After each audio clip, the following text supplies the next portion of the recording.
the little trigger that needs to be switched or flipped is not always what people think it is. Ego is what you tell other people about you, and self-esteem is what you tell yourself about yourself. Don't measure negative outputs in your life. But you're the guy that could say, I'm going to make 50 contacts and not do it. Welcome to another guest speaker mastermind for the Phone Warriors group. We have the one and only, one of my personal favorites, David Van Noy, also goes by DVN. And I just wanted to say he is responsible. I'll give a little bit of some history on myself with DVN.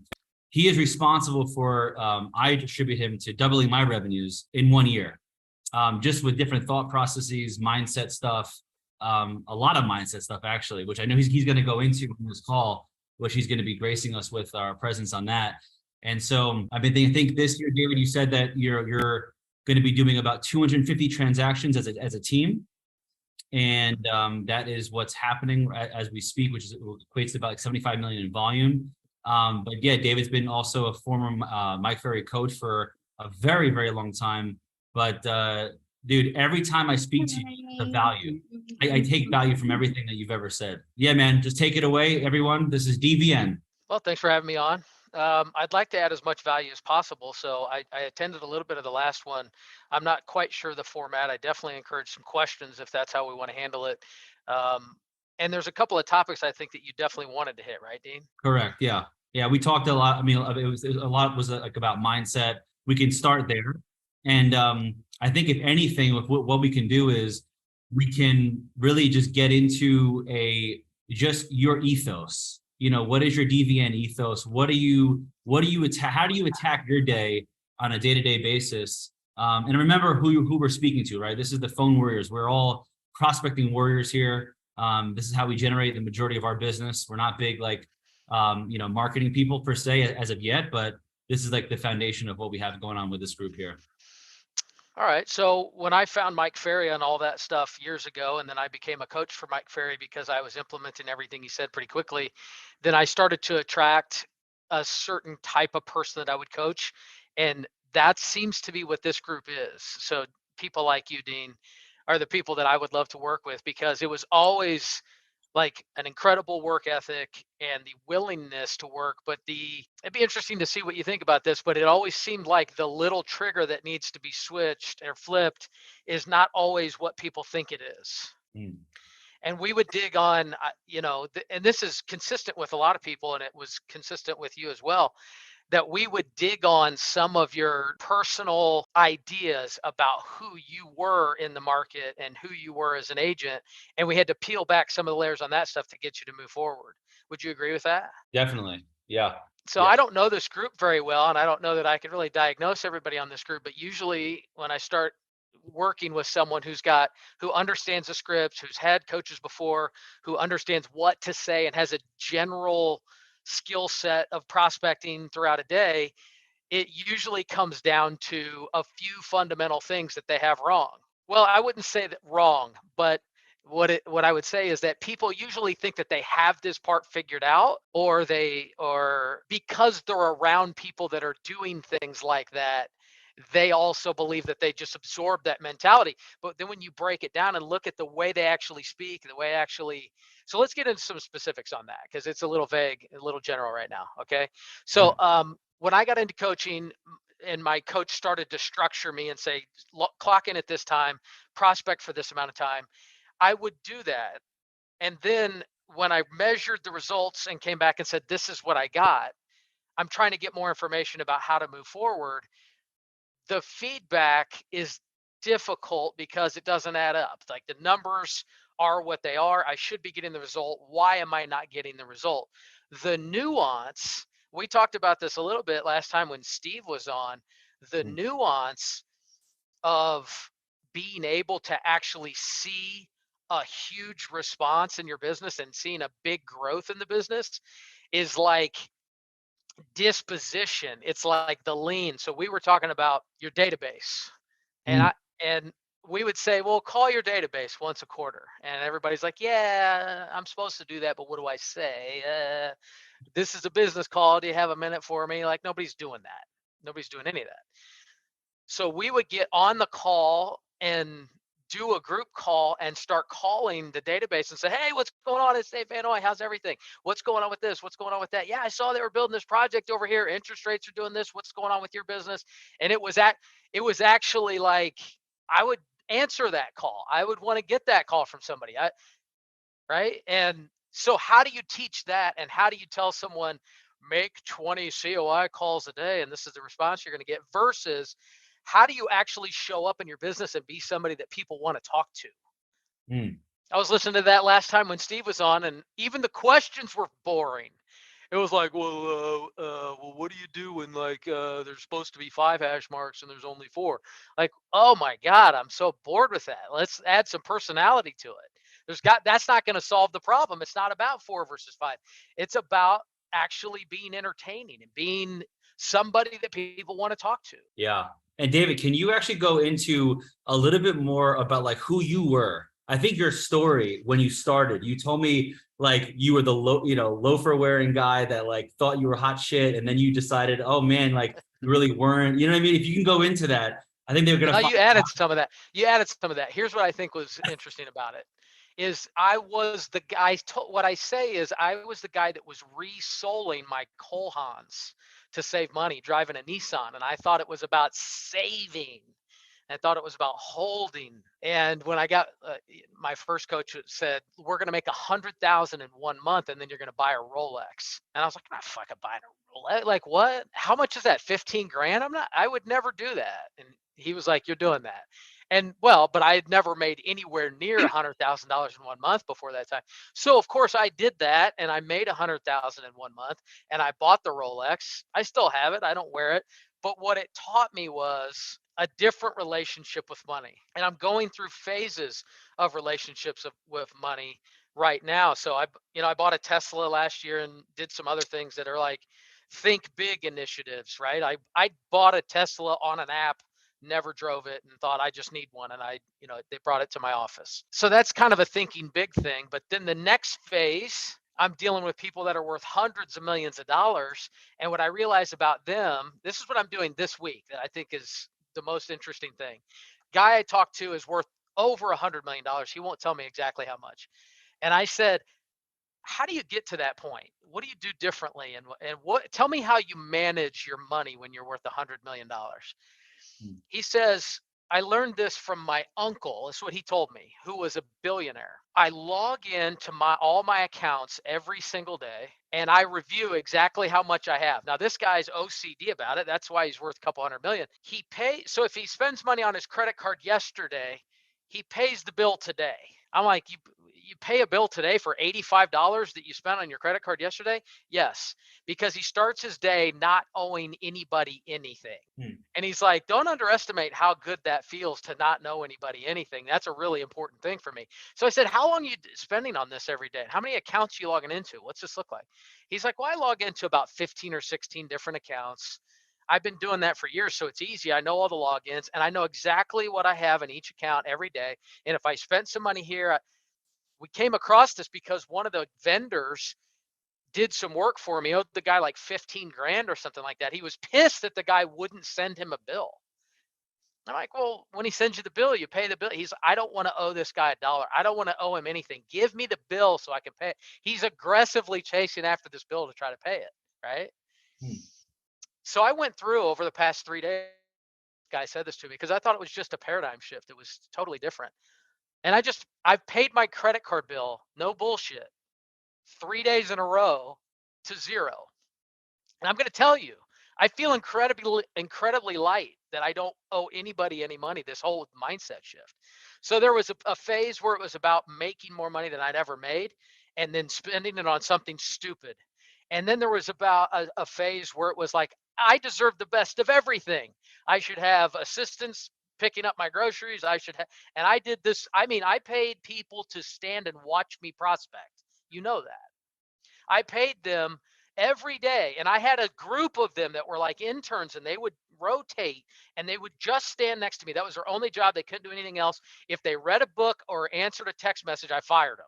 This is how stupid I was it was great. It was brilliant, but not the best way. So now there's a new phase of how do you actually amass a lot of money and keep track of it. So anyway, that may not be what you asked me, but that's what I'm working on right now. I love that. No, that's amazing. So can you talk about the winning mindset? So a lot of us are like in that phase. I'm pretty sure of the well, we like because you told me too. You're like, yeah, we have to get like someone just stand next to us to hold us accountable. That's really what it was there for. From what I remember, it had nothing to do anything else. Just literally hire someone to just sit there to make sure that you're doing what you're supposed to be doing every single day, day in and day out. So can you talk about the So just it's leveraging the ego. I think this is probably the thing that I would share with is many people that are dealing with this. And there's people on this call that are dealing with this, especially. I was dealing with ego. So Kathy Anderson was my coach. She was an epic coach. And I would go to prospecting school. And at prospecting school, there'd be a bunch of people standing around and they'd log in and listen while I was prospecting. I'd be prospecting, right? And if there was 10 people listening, I'd set 14 appointments. And then I'd come back and Kathy Anderson's like, how many appointments you set for the week? I'm like, 2. And she says, I don't get it, Vanoy. You did 14 in one day at prospecting school. Now you're only getting 2 a week. What's the problem? Well, when people are standing around listening to me and watching me, I do more. I don't know. She's like, well, just hire somebody to stand there and watch you then if you're that big of an egomaniac. So that's what I did. So what we talk about, Dean, is everything is fuel. Everything potentially is fuel. Tesla is fuel. An award is fuel. Sex is fuel. Money is fuel. Everything is fuel. Daniel, your eyes got light, really wide open when I said that.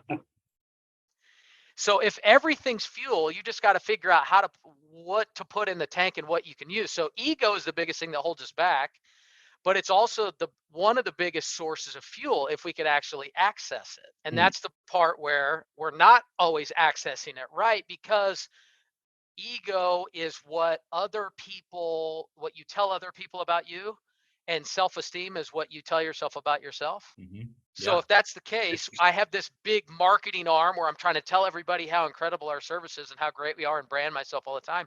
But internally, I know a couple of things. One, it's really not driving that much of my business. It's like any decision is already made and then it's justified later by logic. Same thing with marketing. People are not calling off my billboard, and I have 2 of them. And they're not calling and saying, I have to work with David Vanoy. But if they've already decided that they're considering working with me and they see that, it helps justify the decision. Yeah, that's incredible, dude. I remember that too. That was everything is fuel. I mean, that's exactly what they need to hear. Can you talk about a little bit about building up your database, about what basically what you took me through, which was something that I even told Rich about this, like on the call here. I mean, like basically it was like, because I remember telling you guys, just so you know, I told David on one of the coaching calls, I was like, why should I call any seller who moved out of my area? Why should I even call my dad of that sense? And what did I tell you? It was like the following year after doing it consistently. He's like, just do it, Dean, just do it. And then I don't know if you remember how much it was like $38,000 in 1 year from referrals from outside people that left my area. And I was like, that was all DVN right there. So can you talk a little bit about the database on that side? One of my favorite ways to look at this was actually said by Brian Buffini. He talks about running for mayor in your town. When I call someone on the phone, I'm not just calling them to check the box that I've talked to them for 4 times a year. And I think that's where people make a huge mistake, is they call and say, I'm calling from the real estate company, or I want to see if you have any question about selling your house. And it's like, And then it turns into like, this guy's calling me, I know what he's going to say. If there's one thing that I think is valuable about an interaction with me, is you never know what I'm going to say. And that has to be the case if you're going to be a personality. And in your marketplace, you should be a personality. You should be a celebrity. You should absolutely be a character that people, when your name comes up, they should say like, oh yeah, that guy is something, right? So if I'm going to call people and have a conversation with them about anything, it's got to be exciting. It's a branding opportunity. And what I'm going to hear from them is, I see the other stuff you're doing. I saw the billboard. I see on Facebook. I see this. I see that. They feel like they're talking to someone that they kind of know, but they only know me through marketing. So now they're making the connection. In the book Relentless, Michael Jordan talks about, or Tim Grover talks about Michael Jordan, how he was very, very specific about how he managed his affairs. And anytime he was the only person that could park inside the Staples Center, but he would park outside the Staples Center and he'd always wash his car, even if it rained. And he'd always wear a suit because he said that could be the one time that one of those kids has an opportunity to see Michael Jordan. So dude was on point all the time. That's how I think of every call, every email, every branding opportunity is their one opportunity to talk to or to see David Van Noy. And it better add up and it better be in line with the brand. So that's the question for yourself is what is your brand and what do people know you as? I love that. Guys, feel free to chime in with any questions that are coming up as you speak. Raise your hand in the chat box here. Dan, do you have your hand up? Yes. Dan wants to know how to use sex as fuel. I'm going to tell you, Dan. No, I'm fine. Thank you, though. You're fine. Yeah, Big Dan's good. I have I realized in prospecting school last year, I'd gotten away from the essence of the call.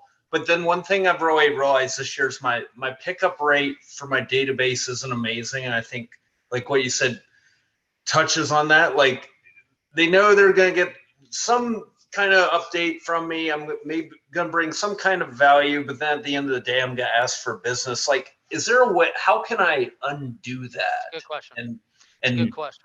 Make it, because like damage has been potentially done. So how can I like revitalize a relationship with past clients? I get this question a lot in different forms. I've never heard it asked like that, but I'm going to give you the answer that I think you need to hear.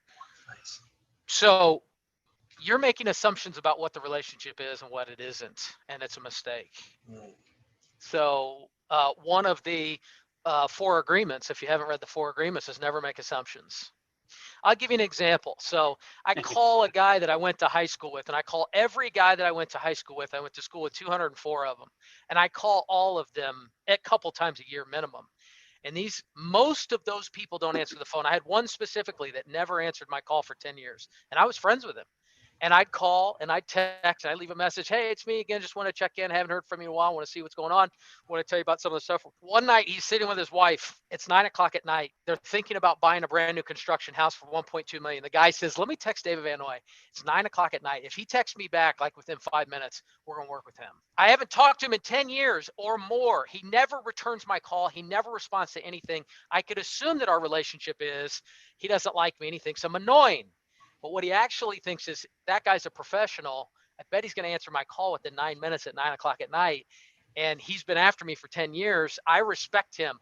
What do you think about this house? He texted me. And I responded, know that house, good house, happy to show it to you. Something like that. I responded immediately. He told me later, I told my wife, watch this.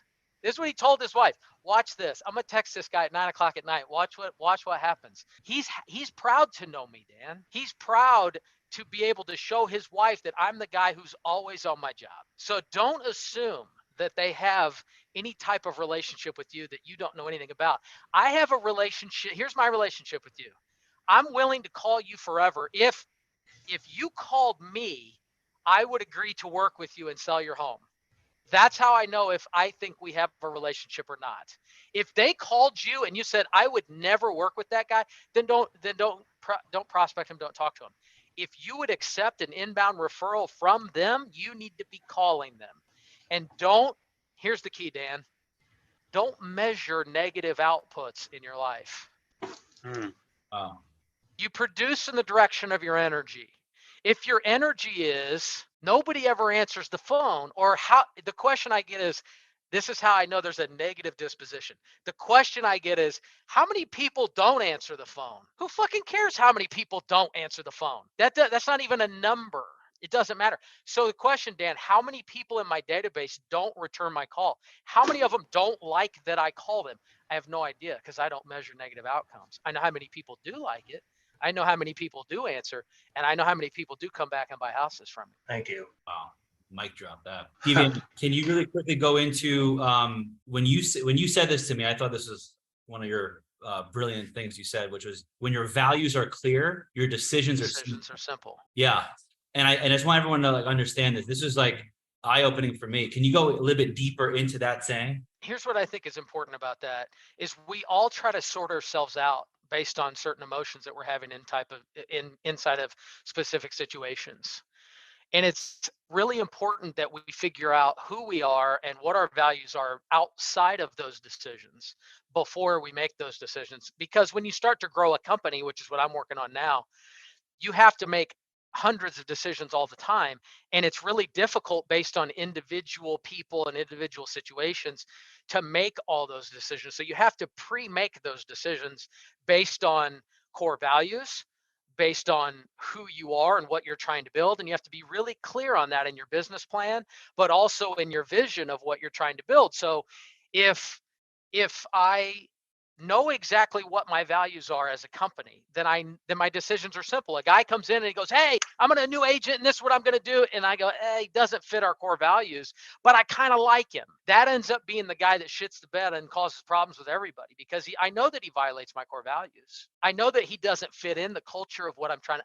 I know I'm making exceptions every day for this bullshit. When your values are clear, your decisions are simple. And when they filter down and you know that that violates one of your values, you make a different decision. Nice. And we all have people like that. We all have people like that on our teams. We all have decisions like that right now. And here's what it sounds like on a coaching call. Yeah, I know what you're going to say, but that is where all of your growth lies, is where you're not willing to make that tough decision where you say, but in this situation, it's different because blah, blah, blah, blah, blah, blah. That's the bullshit. Perfect. So you were talking about one of the first things you talk about was, for someone who's already doing the work, prospecting, there's a internal switch, right? Something that you need to change in order to see more growth, see more results. And I believe that I'm on that boat right now. I'm putting in the work, I'm putting in the hours, but there's something that's missing. So I'm not sure if you can elaborate a little more on that. Here's what I'm going to tell you, Adolfo, and I don't know exactly where you're at on your journey, but this is what I think you need to hear. You can measure a man or a woman by three things: their fitness level, their financial status, and the amount of love in their home. So if I were to take the thing you're currently measuring to try to determine if you're doing a good job or not in your life, you've probably got a lot of them. And you may have been the type of person, just speculating, that thought you would receive a lot of fulfillment based on some of those achievements. Is that right? Yeah, that's right. Okay. So this is connected back to what we were talking about, and it has to do with the ego. It's about doing the work, doing the hard work that nobody sees. It's about who you are being and who you are versus who you were expecting everybody to perceive you as once you reach that goal. So you're prospecting in the idea that you're going to achieve all these great things and people are going to know you, or whatever your outcome is. You have to, along the way, realign yourself with the things that actually matter.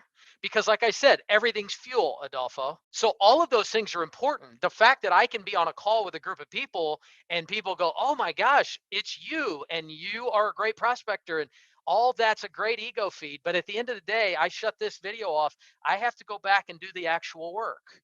And this is not incredibly fulfilling long term. It's short term.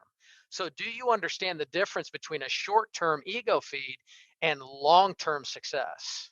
So based on what you're telling me, is just about doing the work, right? Versus just feeling successful. Is that right? Does it bother you that people don't notice how successful you currently are? No, I don't care. I just want to see money in my bank account. You want to see it in your bank account? Yeah. I would challenge you on that. Okay. I would challenge you further on that. I don't know you well enough to say that you do or don't, what drives you or what doesn't drive you, but based on the nature of your question and my experience with receiving that question, there's usually a disconnect between what the actual work is, what I'm trying to achieve, and who we're expecting is going to acknowledge it. Okay. Hey, I have a question. Yeah. Yeah. So one of the things I hear you saying is a lot about how we show up, how we're being, which got me thinking about where I've heard that before. And I think like there's books from Daryl Rutherford, Being the Solution. I'm sure you've come across that. And, Maxwell Maltz, who does a lot of work on cybernetics, your self-esteem, and so on and so forth. So my question is that when we realize that we first must be, do, then have, the question then becomes about how do we raise the thermostat of our self-identity to being that higher level producer. which causes all the cascading effects, which I know you know. My question is thinking about some of the tangible and tactical approaches to actually raising that identity level. You mentioned the example with the watch, the example with the Tesla. Those are side pieces, I think, to part of what this is about. But I was wondering if you could expand a little bit more on that. Let's expand on it by making it more simple, because you've added some spice there from a lot of different sources that are all great. But what the problem with those and with everything that you just said, it overcomplicates a message that's very simple, Ray. And let's make it as simple as possible as we can on this message. What do you know that you should be doing that you're not currently doing? Right? So let's just take that. And that's a big question. So you can't answer it necessarily. It may feel rhetorical, but it's not. The next piece is, what are some things that you're doing that you know you need to stop doing if you want to achieve the next level of growth? So I'll give you an example of how I arrived at this, Ray, and how it got me to that answer, because my coach would push on me like that. And I'd say, yeah, but I've read all these books and all these things. And she'd say, yeah, but what are you not doing that you should be? And I'm like, okay, you said you're going to make 40, 50 contacts yesterday and you made 35. And I said, well, here's all the things, Ray, that came up along the way. Okay, fine. But is that so that's just who you are then, right? Well, no, I'm the guy that shows up, pays for coaching, asks the question, and made 35 contacts. Yeah, but you're the guy that could say I'm going to make 50 contacts and not do it. Yeah, but I ran out of time. Okay, why did you run out of time? Well, I guess maybe I had to make it to happy hour. I felt like I'd done a lot for the day, and it's been a busy, right? So then I had to dig deeper, and it's simple, Ray, because what did I need to stop doing that I was doing that was getting in the way of my results? So I needed to stop looking for a drink of alcohol. I quit drinking alcohol 6 years ago. I couldn't have got to that decision necessarily unless I went through that filter and figured out exactly what was most simple. So you have something simple in your life, Ray, that's holding you back, the way that you see yourself, the way that you're perceiving the amount of work that you're doing. And if I were to ask you 15 questions in succession, we would figure out what those things are. You think you're working more than you are. You think you're saying the right things. You think you're calling the right people, and you're limited, right? So maybe you're only calling for sale, you're only calling expireds, and you're completely ignoring your database. Or you're calling for sale by owners, but you don't do it very frequently because it's a really negative source. And so you're not really committed to a wide arrangement of contacts, right? So it's basic, it's simple. Does that answer your question? It does. It does in many ways. But one of the things I'm just curious about is, why did you go get the Rolex? Why did your coach ask you, and why did you continue that process? Because you were talking about changing your relationship with money. It's all about versatility, Ray. So if I see a guy that's resoling his Cole Haans driving a Nissan, I'm thinking you need to spend more money so you can be attracted to more money and be around people that have money and start thinking about people that have money. Mhm. And if someone is spending all their money and driving a Range Rover and makes $30,000 a year, I'm thinking you need to learn how to manage money and have more respect for money. So it's not really necessarily about everybody needs to be the same way, but you're exuding behaviors, Ray, that are limiting you in one way or the other. Whatever you're doing, I'm going to encourage you to go the other way, because you need to add all that to your versatility. So Mhm. as a leader or as an agent, I can say, I've done that. I've spent $100,000 cash on a Range Rover, and I've also saved $212 by going through my expenses to make sure that nothing was out. I've done all those things and everything in between to figure out who I actually need to be. Okay, got it. Thank you. How can I find out what my fuel is, and how can I change it from short term to long term? That's a good question. You heard what I said about the 3 things to measure a man by, right? Yes, Okay. financial fitness, physical fitness, and love in your family. Yeah. So did any of those things resonate with you in terms of being fuel in your current business? Yeah, all of them to a great extent. Okay. Do you recognize right now what you're trying to achieve in your business and why? Financial stability, because to me, I'm 54 and I have set certain goals in my life, and I don't feel as if I'm anywhere close to where I want to be. All right. So probably the most succinct way to answer that part of it is that we're never actually doing as much as we should be. We're always dictated by that internal regulatory system that Ray was talking about, the thermostat that you have, upper limiting. Are you familiar with that term? No, I'm not. All right. So there's a book by Gay Hendricks called The Big Leap. I like it because it's extremely simple. it talks about upper limiting. Basically, you have a thermostat inside of you, and that thermostat is very hard to reset and it's very hard to change. And the only way that you can change it is by getting outside of your comfort zone on almost everything. And most of the people that I've worked with, most of the people that I coach, think that they're open to getting outside of their box, but they do and say exactly the same things, expecting a different result. So I would suspect that you're doing a lot of the work in the amounts you're willing to do it in, and you're expecting some breakthrough to happen externally. But the only way that would actually happen for you is if you radically got outside of your comfort zone to figure out what was possible. Interesting. Does that make sense? That makes sense. What's the name of the author of the big leap, please? Gay. His name's Gay, Gaye Hendricks. Here's what I would challenge you on, Lilcon. You probably prospect in the same spot, in the same area, drink the same things, do the same things, run a similar schedule, and expect that at some point you're going to set 5 appointments a day or have something that's not in alignment, right? If I were to suggest 3 or 4 things that would be outside of your comfort zone, it would be going somewhere else to prospect, standing up in front of people, practice your presentation in front of other people, things that would make you feel like I've never done that and I don't know that I could do that. That's where your growth is, outside of the comfort you currently experience. Okay, thank you. Thank you.